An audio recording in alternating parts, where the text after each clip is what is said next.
My name is Todd CORT. I'm a faculty member at the Yale School of Management, and I study sustainable finance and also how corporations report on and collect data for sustainable efforts. Okay, a health city. Yeah, it's an interesting idea. I think that one of the key comparisons to business is that when we are measuring the health of a business, we want to understand not only what the capitals are, for example, how much money does it have in the bank, but we also want to measure how quickly that capital is either accumulating or being spent. So the corollary for a city is the same. How much capital is available in that city in terms of social, human, intellectual capital, environmental capital, financial capital, manufactured capital. There are all these capitals that we want to measure in different ways in the city for healthy and smart city. But we also want to measure how much those capitals are changing over time. And I think that's an important consideration when we're thinking about how do we define this space in a healthy city. Of the city. Yeah, and I think this is pretty well understood. People understand what are the major factors that are, that are impacting our cities and the people within our cities on the environmental side, the social side. I think we understand the major risks that we're looking at, whether it's climate change or cybersecurity or employability or socioeconomic inequality. I think there's a broad understanding of what the issues are. I think there's a real lack of understanding of where we sit with those. For example, I can ask a city, what is the inequality rate with people within the city? How many people make how much capital is allocated to the top 1% of earners within your city? But I usually cannot get an answer as to what are the effects of that inequality within your city. Does that mean that those people in the bottom of the pyramid, that they cannot access healthcare, that their healthcare outcomes are lower? Does it mean that they have lower quality of health due to air quality? The relationship between the issue that we're measuring and the outcomes that we want to know, that's usually where we fall down. So we know the factors, we just don't know the impacts of those factors in a complex system. So you mean we need to know both factors and the impact it brings as well, and you just mentioned the inequality of the city. That's sort of the main impact area, material issue that health city should consider. So I think socioeconomic inequality is one of the predominant factors. The reason I say that, though, is because it is underlying a lot of the systems that we find to be valuable, right? Whether it's healthy outcomes, whether it's access to something, et cetera. So, but everyone knows inequality is a factor. What we don't know very well is if I fix inequality, if I raise the minimum wage, for example, what are the outcomes from that action on health, on data collection, on aggregation, on infrastructure needs, on electricity at peak hours? That is very complicated because it's a system. So we know inequality is an issue, but we really don't know why, because it's a systematic issue. Yeah, so my research suggests that, remember there's kind of three categories of measurement that we want. First, we want to measure the current state of our capital.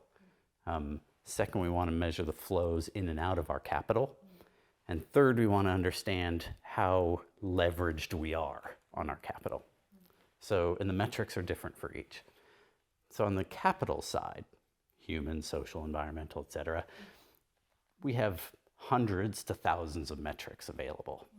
Everything from, I heard in a session today, how many times a patient clicks on their button at a hospital because they're too hot. Like that's a metric of indoor air quality, of energy efficiency, of health outcomes, et cetera. We have those measurements of the current state of our capital. So that would be an environmental capital and a human capital. But the next one, the flows in and out. Like how are we improving over time? And not just historically, because we know with aspects like climate change, with economic inequality, with biodiversity collapse, et cetera, that actuarial data in the past is not indicative of the future context in which we have to operate. So we have to be able to measure future flows of capital in and out of the system. Are we improving the biodiversity within our city? Does that even matter? Do we depend on urban biodiversity, or are we dependent on supply chains that bring biodiversity into the city? If we're dependent on that, then is that supply chain growing, so we're bringing greater biodiversity access, or is it depleting? We heard one talk today about water, that people now live on, or people have less than half the water available to them than they did in the past.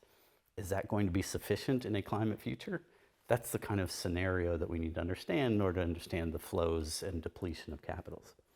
And finally are these questions of ratios, particularly of leverage, which is if a city, for example, and its people are borrowing capital in order to pay tomorrow's debts, then that becomes a very risky proposition for that city. So, for example, if I am borrowing on health outcomes, when the next pandemic hits, then I no longer have capital to spend on health in order to pay for that debt. I apologize, I use business language. So that's a leveraged ratio. How much debt am I in order to support the capital and the spending that I currently use? So each of these has different metrics. The capitals, I think the metrics are there, but the flows of capitals and the leverage of those capitals, I think we have a lot more work to do to figure those metrics out.